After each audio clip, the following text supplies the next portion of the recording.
Welcome, everybody. This is really a special occasion here for us at the Lawrence Library.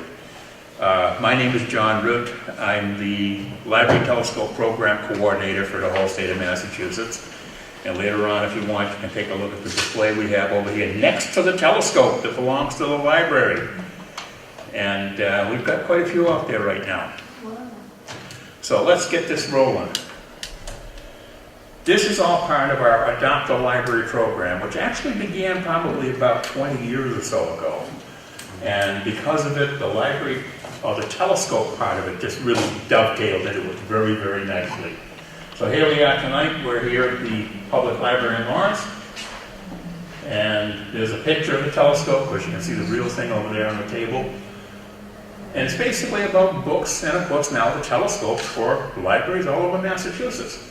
And I actually have one out of state.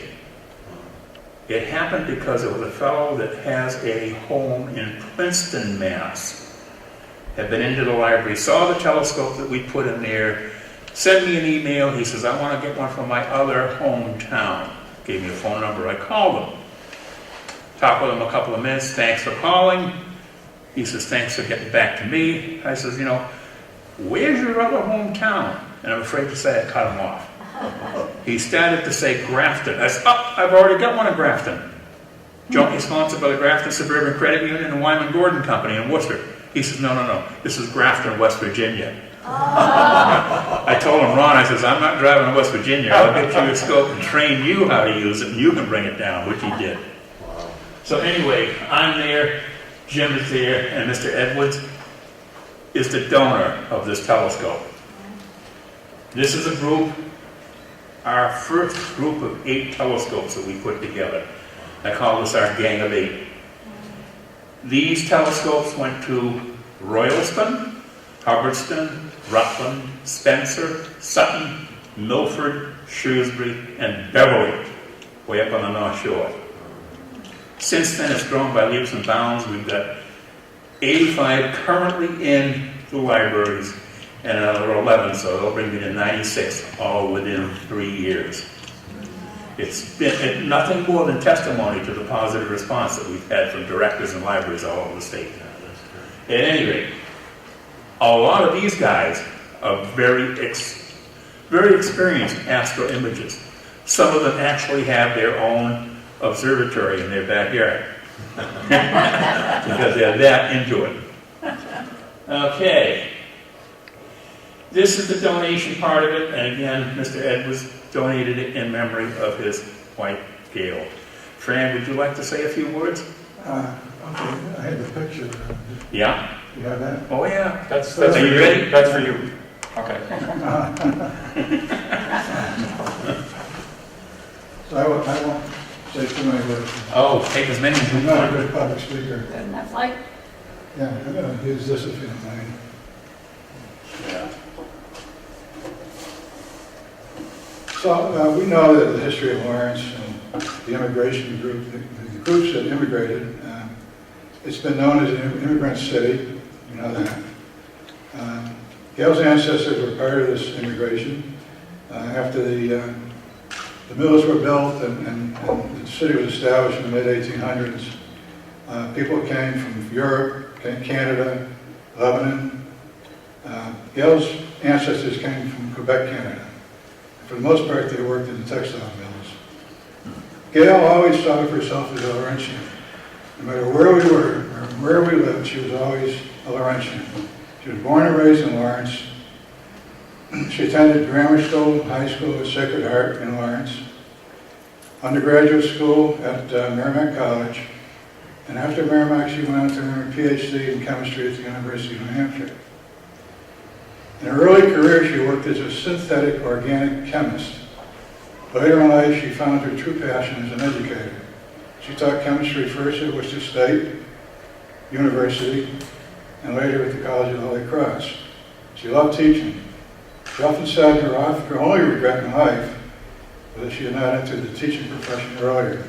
She valued education above all.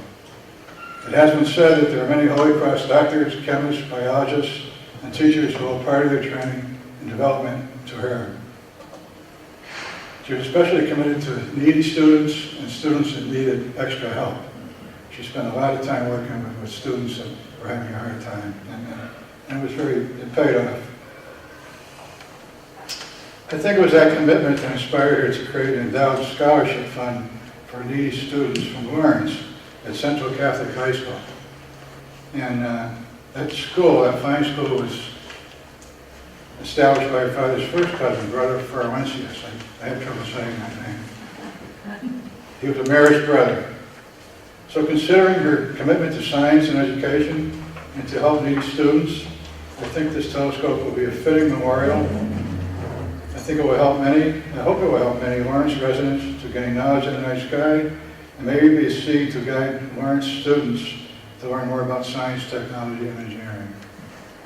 So, and I'd like to thank John for the hard work that he's done for this program. He has been a fantastic worker. I think it's a full-time job for John. It is. Yeah. Well, full-time, part-time anyway. Yeah. Thank you very much.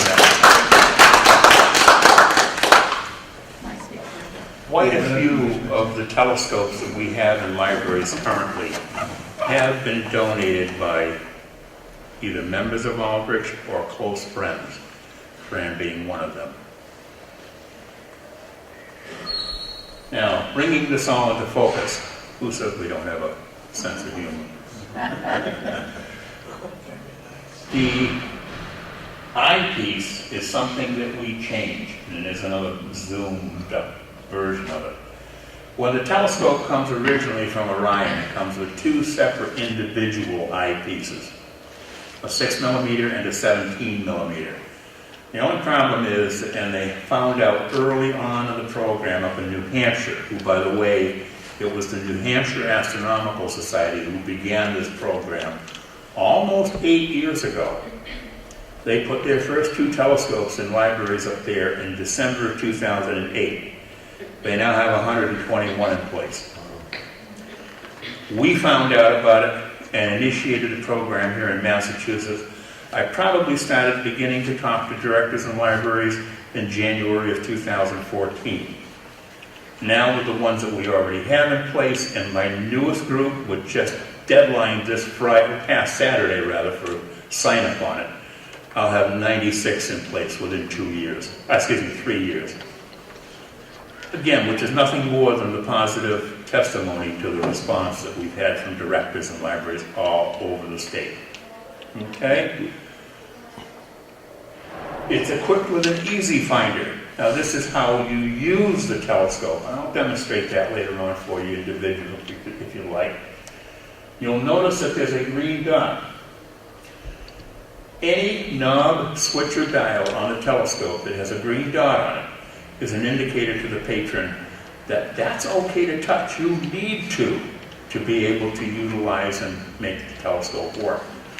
If you don't see a green dot on something, please leave it alone. There are certain things that I don't want patrons messing with that can upset the calibration, or collimation as it's properly called, which is the alignment between the secondary mirror and the primary mirror. It happens. Matter of fact, one of our South County, Worcester County libraries, the director called me and said, "John, could I have you come down and check the alignment on the telescope?" The last family that borrowed it, the father seemed to know quite a bit about astronomy and telescopes. And when he brought it back to the library, he mentioned the fact that he didn't think that it gave quite a clear image as it should. So he tried to adjust it. Not good, especially if you don't have the proper tools to do it. It took me 15 minutes with my laser collimator to bring that telescope back into alignment. But at any rate, it didn't have a green dot on those knobs, so leave them alone. And that, by the way, came about when I had been doing the instruction and staff training session at the Harvard Mass Library. I'm all done.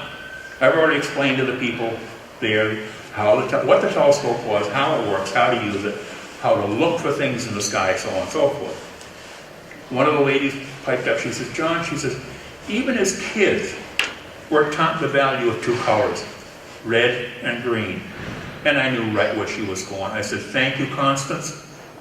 I will do green. Hence, green dots. You can thank her if he's the one that thought of It's a it. go. Pardon? Green means go. Oh, exactly. Exactly. And the two colors she was referring to were red and green. I said, I want to do red. Green's good enough.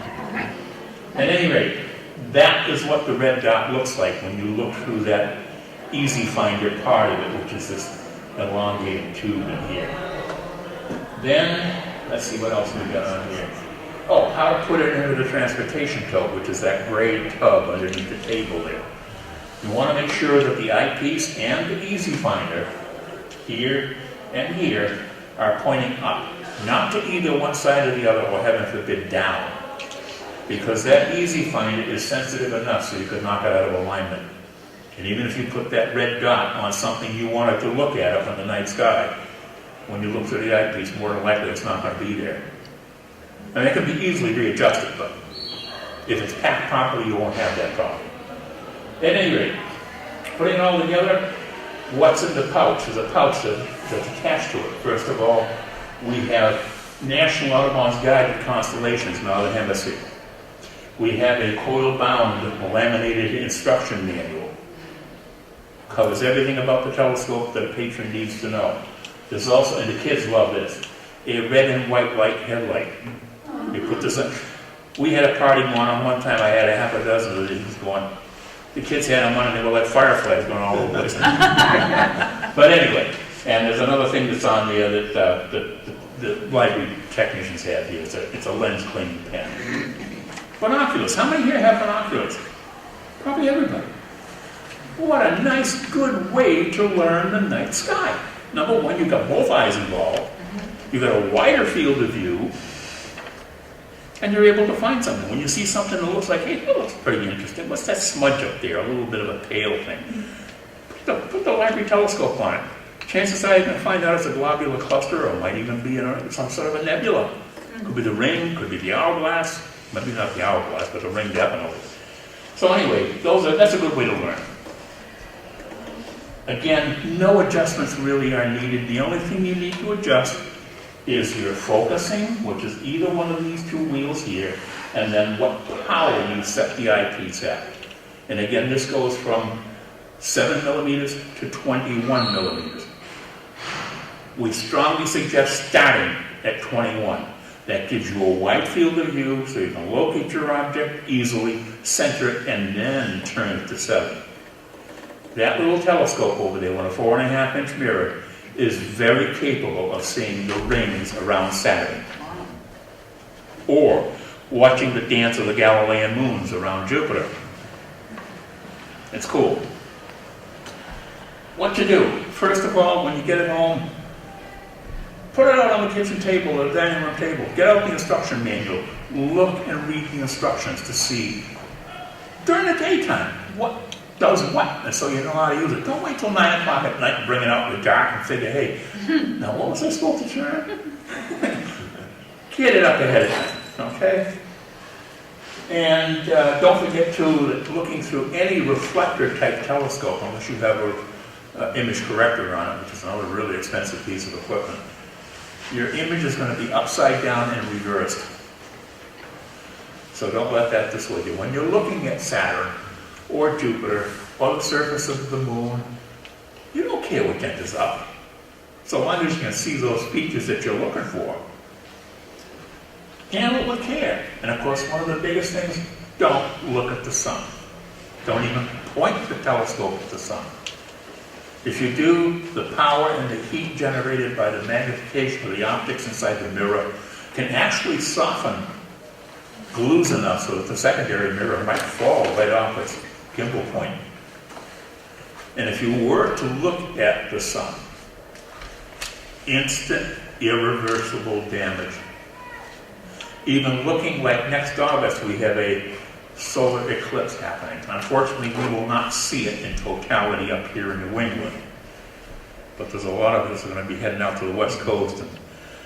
And it's going to go from roughly Oregon, Washington, in a curve down through South Carolina. That's where the totality is going to be. If you were to look at a solar eclipse, before it became total and after. 30 seconds, that's all it takes, and you have done damage to your eyes if you're unaided, so you don't want to do that. Anyway, it's ready to use, and I will repeat this again. There are no adjustments to make other than adjusting your focus and your power, that's all. Don't touch any of the optical surfaces. Now really the only one that you can get close to is the eyepiece. If it looks dusty, please resist the urge of taking your finger and wiping it off. There are oils in your hand and your fingertips that will, over time, erode the optical coatings on that glass. And also resist the urge of taking a tissue or a paper towel and some Windex and trying to clean it. It'll take that coating right the heck off. So don't do that either. If it looks dirty, leave it alone. Tell the technician or tell the librarian or the people behind the circ desk when you bring it in. They've got a tool to take care of that. Sometimes it's called a canvas. Pressurized air, CO2. They use it a lot of times to clean keyboards and computers, okay? It's also great for blowing dust off eyepiece. Again, repeating. Review the directions to use. Find a sturdy table to put it on so you're not wobbly. And obviously you gotta find a dark sky spot to try to... At any rate, oh yeah, once your observing session is over, remember to turn it off. It just, the batteries, even though we changed them from a CR2032 button battery, which is a very, very short life, a couple of hours at best, I've changed them so that they have a battery box that holds 2 AA cells. They're good for 25, 30 hours, easily, and very, very quickly and easily changed. That button battery, cheapest place I think I found is $5 or $6 a piece. The button the AA's, I'm buying in volume. I just got a shipment of 72 of them in. I'm paying about 33 cents a piece for them. The box itself, about 75 cents, 74 cents. So it's a lot cheaper to use the AA's and they last a lot longer. At any rate, where are we at? Oh, here's where I get to turn it over to Mr. Zabrowski. Yeah, one of the most misunderstood parts of a telescope is how powerful it is, and they approach me all the time, people who don't know anything about telescopes. How powerful is that telescope you're bringing to us? And I go 8-inch, 200 millimeters, 4.5 inch. People approach me, go, how many X is that? The X factor. Well, the X factor isn't all that important because you can go to a department store, which we don't recommend, and you can usually find on sale, especially upcoming holidays, fair warning to everyone in the audience, 599X on sale for $199. Wow! Are they pulling your leg? No, they're using the laws of the universe to kind of hoodwink you because you got to be smarter than they are. So what they don't tell you is for $199 you get an aperture about this size. Did I mention the word made out of cheap plastic? Okay, cheap plastic. They put 3 eyepieces in that'll give you the maximum magnification range going. Did I mention they're also made out of cheap plastic? Okay? And then they put a tripler in that triples the magnification range out of cheap plastic. And what they haven't informed you, can you get 599X? Of course. Can you see anything through it? No. Because an aperture this size, and that's what rules, aperture is the key important factor in the telescope, how much light you can gather the useful information. That aperture on a cheap plastic, 40X. Anything above that, it gets really fuzzy. And so just a heads up warning, please get a hold of your local astronomy club. We have the Boston ATMs in this area. Aldrich has got a presence online. Anyone's interested in doing something like that, ask an expert, and you'll spend your money wisely. But use magnification wisely. And aperture is the most important part. And if you do want to know the magnification range, we've got that on the outside part of the pedestal for the telescope. So we take all the kind of stress factors out of using the telescope. And of course, this is what I want you to go, ooh, about here, Saturn. Yeah, okay. This one, I don't know who's going to vote for that one. That one's very fuzzy, not a focus. So you can see, and this also depends on atmospheric seeing. So I can tell you, yeah, you can push it all the way up and get the maximum magnification tonight. Well, you said last week Well, tonight is not last week, and then tonight might be more turbulent in the atmosphere, and you can't get more than 21 millimeters, which is the lowest power possible, 21x. So you've got to kind of adjust for that. Please look at the moon. And we put a stylized moon map on the side of the telescope to follow all the craters, the mountains, and all the mare on the moon. The ancients used to think the mare were grayish off in the distance, and what looks gray off in the distance? Water. So mare meaning seas, oceana, oceans. There's no surface water on the moon, but the name is stuck. And a lot of the features on the moon, including Tranquility Base, were named after the Sea of Tranquility, as you can see here. Sea of Serenity, Sea of Crises, all going back to the Latin. So, and there's a beautiful view of the full moon, which has been stylized down. Fran and my other friends at the astrophotography group helped take pictures of that. You do not want to use the library telescope to look at the full moon, trust me. You'll see the full moon for the rest of your shift using a telescope. So if you want to look at anything else other than the full moon, you'll be blinded because of the intense light. Usually the moon is best looked at when you have a partial phase, and I'll show you about that in a couple of seconds. Closest neighbor in space is our moon, 240,000 miles away. We used a giant Saturn V rocket back in 1969 to visit it with 3 astronauts, 7.5 million pounds of thrust to lift 100,000 pounds of equipment and human cargo to the moon and back safely. And of course, here's the iconic Buzz Aldrin picture with the high-resolution image of Neil Armstrong, the first person to land on the moon, with the lander reflected off his beautiful gold visor. The reason we do not have a super high-resolution image of the first person to walk on the moon is because Neil had the camera. So he's going down the ladder, doing all his stuff. Buzz follows him down, puts the flag in, does a snappy salute of the flag, gets some great pictures, hands the camera over to Buzz to get a picture of him saluting the flag. Excuse me, long-distance phone call from a planet called Earth. We have President Nixon on the line. Would you like to take the call? And of course, they took the call. Everyone wants to hear from the president. And of course, as presidents like to do, they like to talk, and they go on and on about 3 billion people are watching technological innovations. We'll know this instant for centuries, and they went on and on and on until NASA had to kind of interrupt and kind of, excuse me, running out of oxygen. Remember those moon rocks? Got to grab those. Hey, got to get 2 guys back and the 3rd guy in orbit safely. And they hustled, got back in, met up in orbit, came back, and after 28 days in isolation, stay in isolation, they got the iconic picture of the 3 of them looking around all these images they took. And Neil and Buzz are both looking for the picture they thought they took of Neil saluting the flag. So it's kind of an interesting story. So, and 47th anniversary, hard to believe. But it's kind of interesting, and there's the iconic picture that Neil did take of Buzz right next to the flag. And of course, another high-resolution image of Neil here, with the lander in the background, West Crater in the foreground, and one of the accessories or instruments they left on the moon. And yes, we can see the flag, we can see the lander, we can see the footprints of the astronauts from orbit.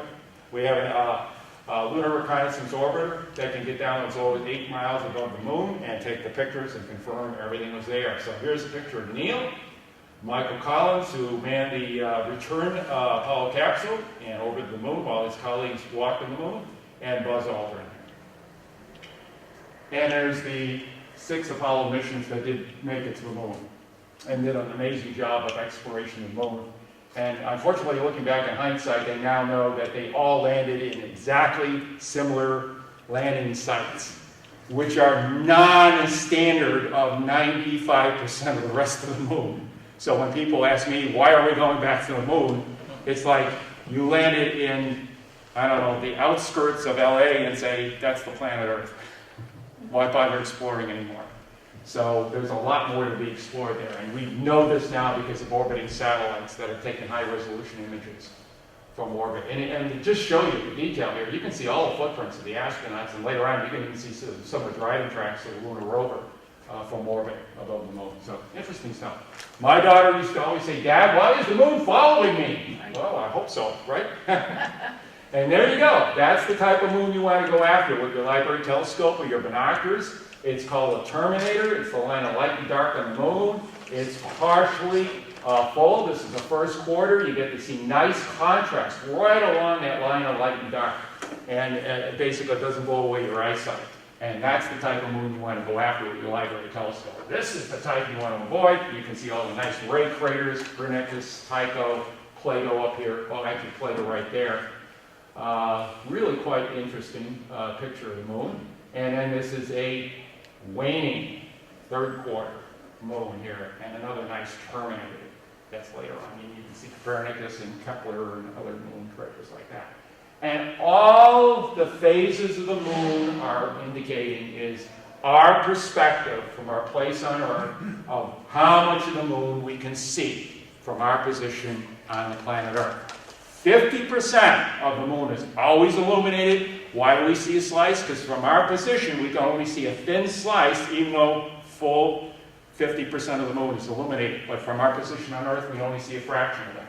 Full moon means directly opposite. New moon means the moon is right in front of the sun. So that's the difference in moon phases. A lot of kids and even adults get that all confused there. And here's a beautiful picture from the Lunar Reconnaissance Orbiter of the beautiful blue marble, and that's what they're calling it, in 3D stereo, basically. Really quite an amazing picture over the Earth. Okay, here we go. Start at 21. I'm going to give you a heads up. Make sure you start at 21 when you start aiming your telescope at targets. It makes it a lot easier. That's your widest magnification, your lowest magnification, widest field of view, and you're able to find things. And then if you see something very interesting and you want to zoom in on it, that's the advantage of the zoom eyepiece. So that makes it a little bit easier to find things. And here is the real power of the telescope. The real power of the telescope, this is the beautiful asterism of the Big Dipper, which is part of the constellation of Ursa Major. And asterism is a geometric shape in the sky. This is probably one of the best known by everyone on planet Earth. If you notice this second star in the handle, kind of a little bit of a bump. Well, we're going to zoom in on it a little bit with our binoculars. Yeah, it definitely has a bump. And those you can see with your unaided eye. And that's Alcor, the dim one, and Miser, the brighter one. Alcor and Miser were known by the Native Americans as the squaw and papoose. The Arabs knew it as the horse and rider. Here is the power of your library telescope. We are about to go in and take a closer look at Alcor and Miser. Whoa, Mr. Zabrowski, I like that. I can see it even better. And I'm going, Alcor and Miser. And I'm going, nope, Miser and Alcor. What's this over here? The power of the telescope allows us to resolve closely spaced objects as if our pupils were suddenly 4.5 inches in diameter. Now we can see the brighter star, Miser, is really a double. Miser A and Miser B, and the telescope split that. Hubble takes a look at this area of space. Miser A is a double, Miser B is a double, and guess what? Alcor is a double. So you're looking at a double, double, double star. Really quite amazing. So, power of the library telescope. Highly advise people to get on spaceweather.com. It gives you all the updates you need to know for the day. Here's the SDO picture, Solar Dynamics Observatory picture of the sun. Very quiet. Hey, but they're having a blast up in the Arctic Circle, as you can see. Beautiful pictures up in Abisko National Park in Sweden of the Aurora Borealis, caused by a massive coronal mass ejection from the sun a couple days earlier. And these precipitate the aurora all over the Earth in the auroral oval. We had a successful launch from Orbital Technologies, basically to place the Cygnus rocket into low Earth orbit and deliver a replacement cargo for the International Space Station. Just took off yesterday. And they did a really good job. And guess what? Tomorrow, I'm going to be on the NASA TV cheering these people on, or maybe on the internet. I'm not sure who's going to play it. But Schiaparelli, basically, is the lander that's sent to Mars with an orbiter. The orbiter is going to orbit Mars, and Schiaparelli will be a lander going to land on the surface of Mars and last maybe 5 to 7 days on the surface, do meteorological reports, and investigate the surface. It's a lander, not a rover. But this is exciting news anytime we get to explore the planet Mars. And that's all part of ExoMars 2016 by the ESA, European Space Agency. Here we got October 17th, 18th, and 19th. And when you do go out in the night sky, most people look up, I don't know where the planets are. I can't figure it out. Can you find the moon? Yeah. Can you find bright objects? Possibly. Look up. See the moon? Yeah. See an object that's bright to the right of it or to the left of it? Yeah. Planet. Why? Because the moon and all the planets are on the line of the ecliptic, the center point of the solar system. So 90% of the time, you're going to go out there and see a bright object, it's definitely going to be a planet. And especially use the moon to guide you. And then all you have to do is look through your library telescope and say, wow, it's a ring planet, Saturn, or Jupiter with the Galilean moons, or whatever. And plus you get to see the Pleiades up here coming up now. Really quite amazing. There's an occultation that also occurs on I think it's the 18th going into the 19th. And then we have a Orion meteor shower that occurs in the direction of Orion, but this is probably early morning. And if you see this many, call me up because I want to go out and see it too, because this is probably not over a 4 or 5 hour period of time. There's an average of about 25 an hour. So they just took astrophotography. They can kind of just let the image build up until you capture all these beautiful meteor. I wish that was all the ones that were coming in at one time. That'd be wonderful. But that's the Orionid meteor shower coming up on the 21st of the morning and the 22nd. And that's something you don't even need the library telescope for. But that's something we urge you to go out and experience. It's really a wonderful experience. And this here is where the radiant is. So if you find the constellation of Orion with its belt and Betelgeuse, the bright red star, the red giant star there, in the early morning hours, you'll see the radiant to the upper part of his raised club. And of course, we go out for Cassiopeia. And most people can recognize Cassiopeia because I advise you to find the Dipper, the asterism, directly across diagonally. You'll find the W of Cassiopeia. And right below the center point of Cassiopeia, you'll be going to the beautiful galaxy of Andromeda, which is in the constellation of Andromeda, which is off the big square in Pegasus. And we have a wonderful image here. I think this is Bruce Card's image. I always get this all screwed up, but I think this is Bruce Card's image, where we have the two satellite galaxies, and he's got the central zone of the Andromeda galaxy. And this galaxy is the furthest in deep space we can see with the unaided eye in dark skies. This represents 750 billion suns. And this is something that is equivalent to the Milky Way, very equivalent to the Milky Way. And we're going to be joining forces with Andromeda. Everyone ready? Set your cosmic clocks for 2.5 billion years. We'll have a close encounter with Andromeda. I always warn people, you sleep through it, don't call Aldrich to complain you forgot, okay?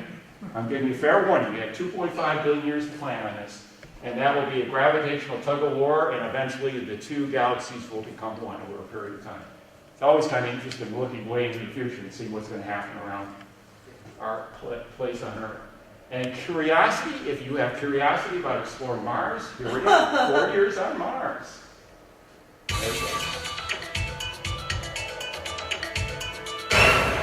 NASA's Mars rover celebrates its 4th year on Mars since landing at Gale Crater on August 5th, 2012.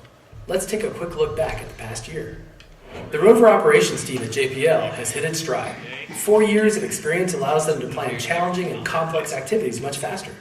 It used to take a month to drill and analyze a rock sample. Now it takes just a week. In spite of the expected wear and tear, Curiosity is fully functional and as busy as ever. The drill, the sample processing system, and every science instrument continue to do what they were designed to do. The wheels are slowly getting beat up, but testing the spare wheels at JPL has shown that with careful driving, they will last long enough to get the rover to all the places on Mount Sharp that the science team wishes to explore. Much of the past year was spent on an obstacle course of sorts on Lower Mount Sharp. Our athletic rover climbed over a rocky plateau and had to wind its way through the Bagnall Dune Field, a stretch of beautiful and currently active sand dunes that skirt the lower mountain, blocking Curiosity from heading straight towards higher elevations. But the rover reached a spot where it could drive around the dunes, making a long-awaited left turn and beginning a more aggressive climb.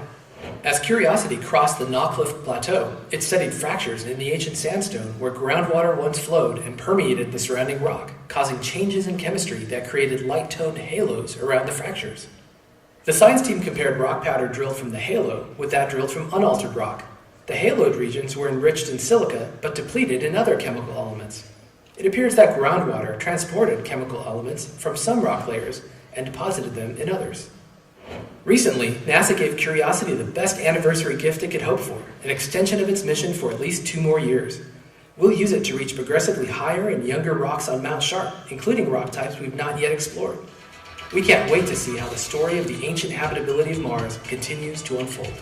Hard to believe it's climbing a 15,500-foot mountain in the middle of Gale Crater. That's incredible.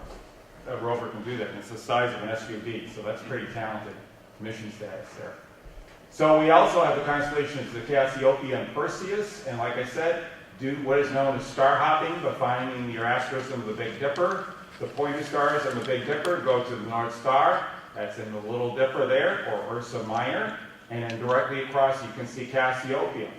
And by the way, if you're looking and saying, didn't he say it was a W? Well, depending on what time of night you view Cassiopeia, it could be an M, it could be a W, or you could look at it this way, there's a kite, a triangular kite with a cosmic kite tail. Make up the stories to your heart's content and enjoy yourself. And if you find the middle star, or I like to say a second star because it looks a little closer, you drop down to Perseus, which resembles a giant peace symbol in the sky, and you'll find a faint patch of light, especially with your dark contrasty skies. Gorgeous. These look like diamonds sprinkled against a velvet background. This is Roman Chi Perseus, the double cluster in Perseus. Wonderful image to look through your wide field, low magnification range in your telescope, or I urge you, if you have binoculars, enjoy the binoculars and allow the telescope to kind of complement or enhance it. You're viewing in the night sky. And of course, we have the wonderful summer triangle. Yes, it is getting a little chilly out there to talk about the summer triangle, but guess what? It's still up there.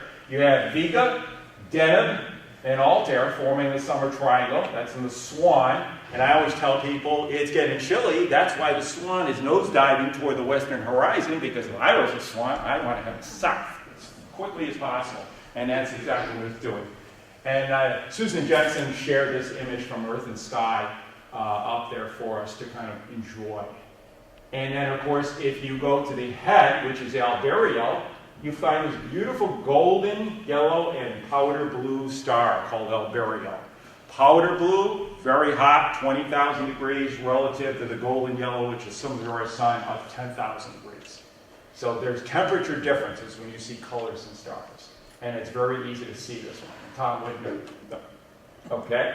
And then we have this beautiful grouping of stars, the Northern Cross of Cygnus the Swan, and there's Brontes Cluster. And I had one of the gentlemen who introduced me to Aldrich when I was a young member, and he had binoculars out there. He says, hey, Jim, want to come over here and look at the coat hanger?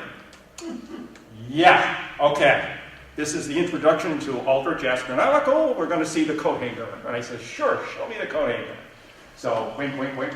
And he went out there and, seriously, it looks like an upside-down coat hanger. He says, what did you expect?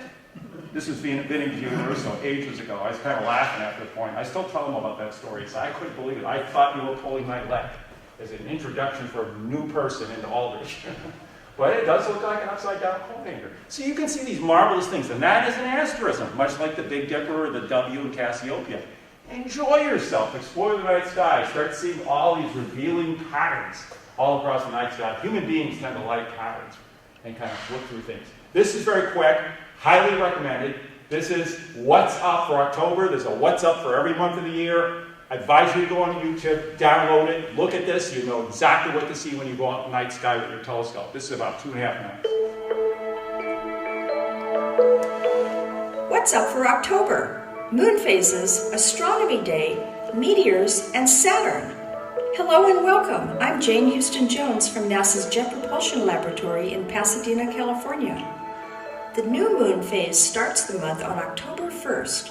Of course, the new moon isn't visible because it's between Earth and the Sun, and the unlit side is facing Earth. Night by night, the slender crescent gets bigger and higher in the sky and easier to see just after sunset. On the 3rd and 4th, the moon will pass just above Venus. A week later on the 9th, the moon has traveled through 1/4 of its 29-day orbit around Earth, and we see the first quarter phase. Also look for Mars just below the moon. Join me in celebrating International Observe the Moon Night, Saturday, October 8th, with your local astronomy club or science center. Conveniently, the 8th is also Fall Astronomy Day, celebrated internationally by astronomy clubs since 1973. 1 week later, on the 16th, the moon reaches opposition, or the full moon phase, when the moon and the sun are on opposite sides of Earth, and the sun completely illuminates the moon as seen from Earth. During this phase, the moon rises in the east just as the sun is setting in the west. Overnight, the moon crosses the sky and sets at dawn. A week later, on the 22nd of October, the last quarter moon rises at midnight. Later, the pretty and bright beehive cluster will be visible near the moon until dawn.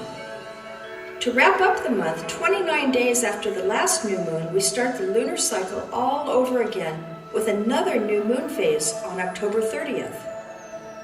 Will you be able to spot the one-day-old moon on Halloween? It'll be a challenge. There are 3 meteor showers in October: the Draconids, the Taurids, and the Orionids. Try for the Draconids on October 8th. See the Taurids on October 10th. The Orionids will be marred by the full moon on the 21st, but all 3 meteor showers will offer some possible bright meteors. Finally, you'll have an especially pretty view of Saturn when it forms a straight line with Venus and the red star Antares on the 27th. You can catch up on NASA's lunar mission, the Lunar Reconnaissance Orbiter, the Cassini mission to Saturn, and all of NASA's missions at www.nasa.gov. That's all for this month. I'm Jane Houston Jones. Yeah, it's funny because Saturn and Venus were in the morning, or the western sky just before, right after sunset, and they totally disappeared. Now at the end of the month, they're coming up in the morning sky. So I used to get up, go to work in the morning, and used to see the alignment of the planets, or people at work used to quiz me all the time. Oh, those bright objects all lined up in a row. 9 times out of 10, you're going to see something brightly lit up in a row. Guess what? Planets. So, Pluto, amazing dwarf planet from the Kuiper Belt. And yes, please, members of the audience, Pluto begs to differ. He is still a planet. He's in a different category called a dwarf planet, so we better understand how solar systems form, but he is being talked about by everyone. So he wants to reassure audience members who are upset about quote-unquote demotion, let it go. He's having a grand old time with all the interviews he's getting.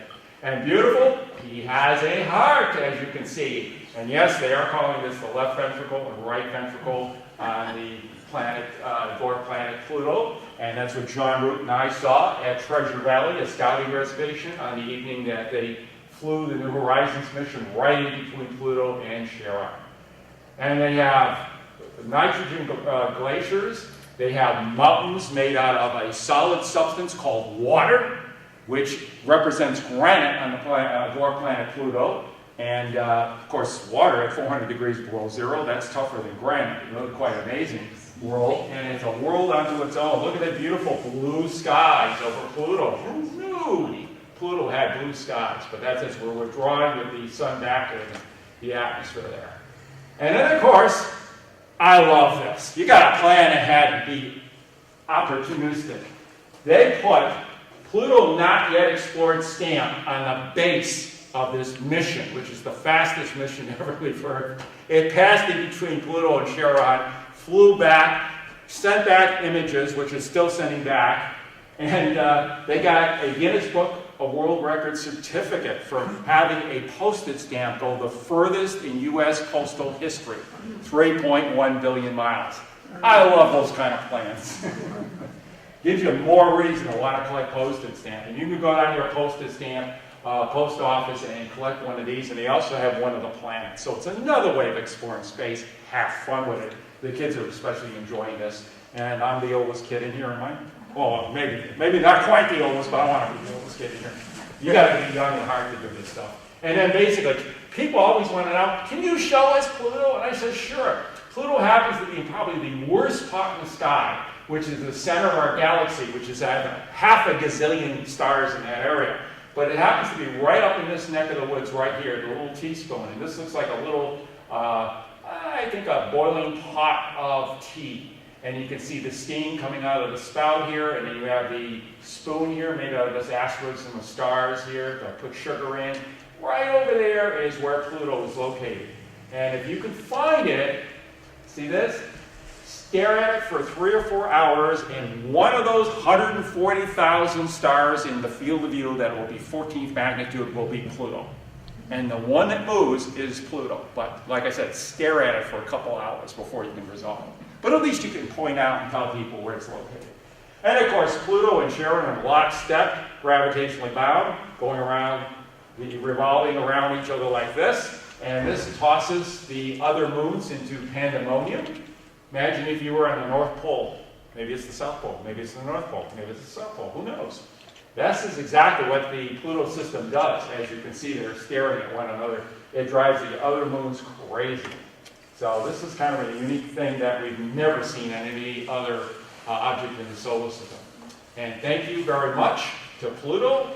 We now have 4 terrestrial planets in our solar system, rocky terrestrial planets, 2 gas giants, Jupiter and Saturn, 4 rocky ice giants, Uranus and Neptune, Ceres, a dwarf planet, and the Plutoids, of which Pluto is the giant in the group, in the Kuiper belt. Pluto, Haumea, Makey, and Eris. And good news, all of them have moons.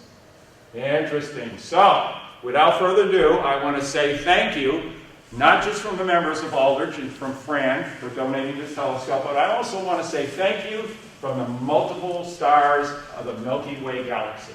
And this was taken up the road here in Sutton, New Hampshire, by A. Garrett Evans. He did a wonderful job over a number of hours, kind of illuminating the foreground objects, and you can see the beautiful Milky Way galaxy with 750 billion suns. And like I said, if you're an astrophotographer, you take a picture like that, I can sit on my laurels for the rest of my life smiling and bragging. And I said, this guy is outstanding. How does he pick these images? He can't possibly top this. He can. Look at that one. And look at this one. Isn't that amazing? So he describes himself as a landscape astrophotographer, and I kind of like that. Has anyone seen the Northern Lights or Aurora Borealis, by the way? Live? Okay, wonderful image, right? You ready? Buckle your seatbelts. Look at the image he got of the Aurora. Wow. And that is real. I've seen images like that. That is just amazing. This is Guile Pond in Sutton, New Hampshire. So I got to hand it to this gentleman, basically. He's got his stuff together. And of course, you've seen these images, you've seen other images I portrayed up there, especially the one by Bruce Card. New Hampshire, usually you only see them in Alaska. Yeah, oh yeah. And when you have a giant eruption from the sun, it could swell the aurora oval, so now it comes down into the southern U.S., and you can see aurora as far south as Georgia. I didn't know that. Believe it or not. And this is really nice. This was just recent. But the other thing I want to say is most of these pictures are taken by professional astrophotographers. They really invest a lot of time and equipment. But of course, you're going out 10 degrees, maybe below zero weather. You got to get yourself warm. You got to psych yourself up because it takes multiple hours to get those images of the Milky Way galaxy, which are pretty faint. And you say, oh, these guys got their stuff together. They never make a mistake. They always carefully plan. Well, this one gentleman was going out. He was exposing the night sky, getting his pristine image of the Milky Way galaxy to impress one and all here in this audience. And all of a sudden, there was an earthquake. Everything was shaking under his, basically, he jumped to his feet. He said, what's going on? A tripod's wobbling. What's going on? Oh my God. I've been moved. This is the Milky Way in the background. The farmer let out some cows in the background, basically. They all decided to check out this crazy amateur photographer taking pictures. Thought it would be very interesting to take a look real close, up close and personal. So they rushed it, and he could feel the vibration of all the cows' hoofs coming down there. So it's kind of funny. And his friend got such a kick out of it. He says, you got to post this. He said, this is crazy. So we thank Stephen Ippolito to show us that even a picture that didn't quite come out perfect, I think it is perfect. So we got to thank you very much for being patient with us. and welcoming us here to the Lawrence Library from our dwarf star, the sun. We're taking a bow, and I can open it up to any questions. Thank you very much, folks.